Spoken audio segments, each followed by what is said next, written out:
చేపలు పట్టాలంటే మన చేతిలో మంచి వల ఉన్నంత మాత్రాన సరిపోదు, అది ఎక్కడ విసురుతున్నాం అన్నది కూడా చాలా ఇంపార్టెంట్. మనం మన వలని ఒక పిల్ల కాలువలో విసిరినట్లయితే పిల్ల చేపలే పడతాయి. అదే వలని ఒక చెరువులో విసిరినట్లయితే ఓ మోస్తారు చేపలు పడతాయి. అలా కాకుండా మన వలను ఏకంగా సముద్రంలోనే విసిరామనుకోండి, టన్నుల కొద్ది మృత్య సంపద మనదే కదా. ఈ పద్ధతే డబ్బు సంపాదనకు కూడా వర్తిస్తుంది. మనం తక్కువ స్కిల్స్తో తక్కువ ఎఫర్ట్స్ పెట్టినట్లయితే తక్కువ సంపదను, ఎక్కువ స్కిల్స్తో ఎక్కువ ఎఫర్ట్స్ పెట్టినట్లయితే ఎక్కువ సంపదను పొందుతాం.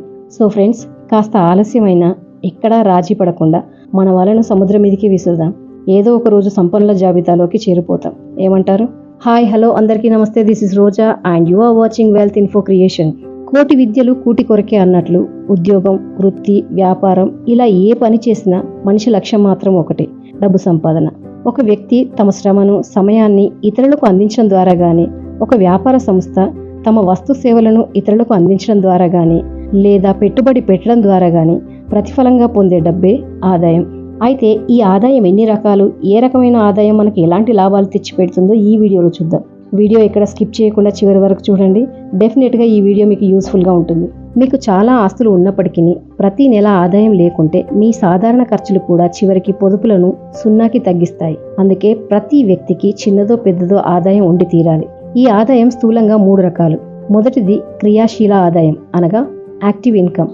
సంపాదన కోసం ఒక వ్యక్తి ప్రత్యక్షంగా తన సమయాన్ని, శక్తిని వినియోగిస్తే, అలాగే ఒక వ్యాపార సంస్థ ప్రత్యేకంగా వస్తు సేవలను అందిస్తే దానివల్ల వచ్చే ఆదాయమే క్రియాశీల ఆదాయం. సింపుల్గా చెప్పాలంటే మనం యాక్టివ్గా పనిచేస్తే వచ్చే ఇన్కమే యాక్టివ్ ఇన్కమ్.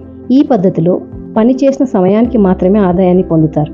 ఏ కారణం చేతనైనా పని చేయలేకపోతే దానికి సంబంధించిన ఆదాయాన్ని కోల్పోతారు. ఈ ఆదాయాన్ని 2 రకాలుగా వర్గీకరించవచ్చు: సంపాదన ద్వారా ఆదాయం మరియు లాభాల ద్వారా ఆదాయం. మీరు ఉద్యోగి లేదా వృత్తి నిపుణులు అయితే మీ శ్రమకు మీరు ఖర్చు చేసే సమయానికి బదులుగా పొందే ఆదాయాన్ని సంపాదన ద్వారా ఆదాయం అంటారు.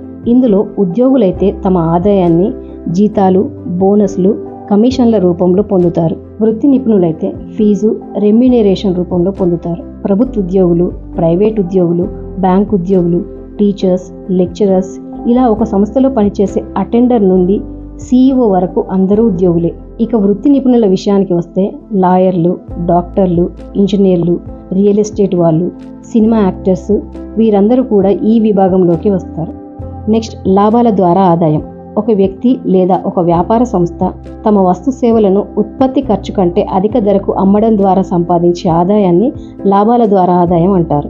రోడ్డు పక్కన టిఫిన్ సెంటర్ నడిపే వ్యక్తి, కిరాణా దుకాణం యజమాని, సంతలో కూరగాయలు అమ్మే వ్యక్తి, దుస్తుల వ్యాపారి, ఇలా చిన్న పెద్ద వ్యాపారులందరూ ఈ పరిధిలోకి వస్తారు. ఈ పద్ధతిలో అమ్మకాలు లేకపోతే ఆదాయం ఉండదు. ఏదైనా కారణంతో కొన్ని రోజులు వ్యాపారాన్ని తాత్కాలికంగా మూసేస్తే ఆ మేరకు ఆదాయాన్ని కోల్పోవలసిందే. రెండవది నిష్క్రియ ఆదాయం, అనగా ప్యాసివ్ ఇన్కమ్. పని చేయకుండా పొందే ఆదాయాన్ని నిష్క్రియ ఆదాయం అంటారు. నిపుణులు దీన్ని నిద్రపోతున్నప్పుడు కూడా సంపాదించే సంపదగా వర్ణిస్తారు. ఇది నేరుగా సమయంతో సంబంధం లేకుండా అన్ని వేళలా మీ ప్రత్యక్ష ప్రమేయం అవసరం లేకుండా సంపాదించగలిగే ఆదాయం. ప్యాసివ్ ఇన్కమ్ అంటే అసలు ఏం పని చేయకుండా డబ్బు సంపాదించడం కాదు. ఆదాయం పొందడానికి మళ్ళీ పని చేయాల్సిన అవసరం లేకుండా, ప్రతిసారి మనం ఆ పనిలో ప్రత్యక్షంగా పాల్గొనే అవసరం లేకుండా సంపాదించడం అన్నమాట. ఈ ఆదాయానికి అనేక మార్గాలున్నాయి. అందులో ఒకటి స్లీపింగ్ బిజినెస్ పార్ట్నర్. మీకు ఒక వ్యాపారం మీద ఎలాంటి అవగాహన లేకపోయినా, రోజువారీ కార్యక్రమాల్లో పాల్గొనకపోయినా, కేవలం పెట్టుబడి పెట్టడం ద్వారా మీరు ఆ వ్యాపారంలో భాగస్వామిగా మారిపోవచ్చు మరియు ఆదాయాన్ని కూడా సంపాదించవచ్చు. ఇలాంటి వారిని స్లీపింగ్ బిజినెస్ పార్ట్నర్స్ అంటారు. ఇలాంటి భాగస్వామ్యాన్ని ఎంచుకునే ముందు ఆ వ్యాపార చట్టబద్ధత, లాభ నష్టాలు, పార్ట్నర్స్ యొక్క వ్యాపార సామర్థ్యం, వ్యక్తిత్వం, నీతి నిజాయితీల గురించి తెలుసుకోవాలి. లోపాలు లేని అగ్రిమెంట్ చేసుకోవాలి. నెక్స్ట్, అద్దెల ద్వారా ఆదాయం. మీ ఇల్లు లేదా కమర్షియల్ ప్రాపర్టీ అద్దెకి ఇవ్వడం ద్వారా, ఇంకా ఖాళీ స్థలాల్లో భవనాలు నిర్మించి రెంట్ లేదా లీజ్ రూపంలో ఆదాయాన్ని పొందవచ్చు. కాకపోతే ఫ్యూచర్లో ఎలాంటి ప్రాబ్లమ్స్ రాకుండా పక్కా అగ్రిమెంట్ చేసుకోవడం మాత్రం మర్చిపోవద్దు, లేకపోతే చాలా ఇబ్బందులు పడతారు. నెక్స్ట్, సోషల్ మీడియా ద్వారా సంపాదించడం. ఆధునిక టెక్నాలజీ మనకు అందించిన సరికొత్త ఆదాయం social media. YouTube, Facebook, Twitter, Instagram లాంటివి అత్యుత్తమ ఆదాయ మార్గాలుగా మారుతున్నాయి. యూట్యూబ్లో ఎవరైనా సులభంగా, ఉచితంగా అకౌంట్ ఓపెన్ చేసి వీడియోలను అప్లోడ్ చేయవచ్చు. ఇప్పుడు నేను చేస్తున్నది కూడా అదే. నెక్స్ట్, హాబీల ద్వారా ఆదాయాన్ని పొందడం. మనకున్న హాబీల ద్వారా కూడా మనం డబ్బు సంపాదించవచ్చు. ఫర్ ఎగ్జాంపుల్, కొందరికి ఫోటోగ్రఫీ అంటే ఇష్టం. సరికొత్త దృష్టికోణంలో కళాత్మకంగా ఫోటోలు తీస్తారు. వాటిని సోషల్ మీడియాలో పెడతారు. అంతటితో ఆగకుండా స్టాక్ ఫోటోలను అమ్మే వెబ్సైట్లను విక్రయించడం ద్వారా ఆదాయాన్ని పొందవచ్చు.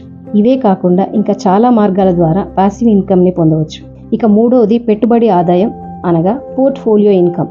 సాధారణంగా shares, mutual funds, bonds, fixed deposits, నగదుతో సమానమైన ఎక్స్చేంజ్ ట్రేడ్ ఫండ్స్, దీనినే ETF అంటాం. ఇంకా డిజిటల్ ఆస్తులైన క్రిప్టోకరెన్సీ, నాన్ ఫంగిబుల్ టోకెన్ అనగా NFT, ఇలాంటి వాటిని పోర్ట్ఫోలియో ఆస్తులుగా పరిగణిస్తారు. ఇది 3 రకాలు. నంబర్ 1, మూలధన లాభాలు. మ్యూచువల్ ఫండ్స్, వ్యవసాయ భూములు, ఓపెన్ ఫ్లాట్స్ మొదలైన ఆస్తుల విలువను మీరు పెట్టిన పెట్టుబడి కంటే అధికంగా పెరిగినప్పుడు దాన్ని మూలధన లాభం అంటారు. నంబర్ 2, డివిడెంట్ ఆదాయం. ఒక కంపెనీ నిర్ణీత కాలంలో పొందిన లాభాలను ఆ కంపెనీ వాటాదారులకు చెల్లించడాన్ని డివిడెంట్ అంటారు. డివిడెంట్ ప్రకటించే సమయానికి మీరు ఆ కంపెనీలో షేర్లు కలిగి ఉన్నట్లయితే డివిడెంట్ ద్వారా ఆదాయాన్ని పొందవచ్చు. నంబర్ 3, వడ్డీ ఆదాయం. బ్యాంకులు లేదా నాన్ బ్యాంకింగ్ ఫైనాన్స్ సంస్థలలో మీకున్న ఫిక్స్డ్ డిపాజిట్ల మీద, బాండ్స్ మీద పొందే ఆదాయాన్ని వడ్డీ ఆదాయం అంటారు. ఇవే కాకుండా ఇంకా అనేక మార్గాల ద్వారా మనం ఆదాయాన్ని పొందవచ్చు.